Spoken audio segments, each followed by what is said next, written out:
मन बावरा या काव्यसंग्रहातील मनीष वाघ यांची एक कविता। कवितेचं नाव आहे खारफुटी।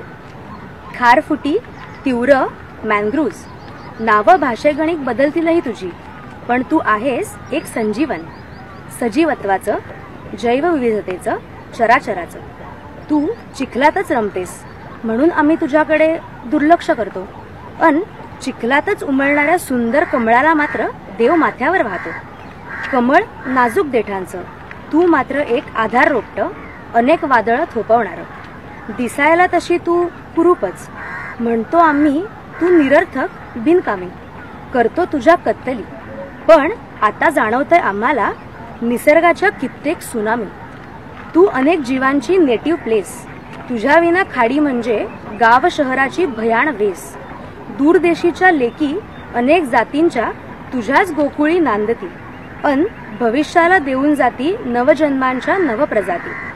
दूर दूरचे जीव येती ऐकून तुझी महती, राहती तुझ्या आश्रयाला, जाताना म्हणती येऊ परतुनी, कारण तू आमचं हक्काचं माहेर। तिथेच आम्हाला मिळतो उत्पत्तीचा आहेर। जरी चिखलातून तुझा सहवास, निसर्गालाही आवडतो तुझाच अधिवास। त्याचा कोप नको म्हणून म्हणतो आम्ही आता करू तुझे संवर्धन, टिकवू तुझे अस्तित्व चिरंतन, कारण तू आहेस निसर्गाचेच एक संजीवन। धन्यवाद।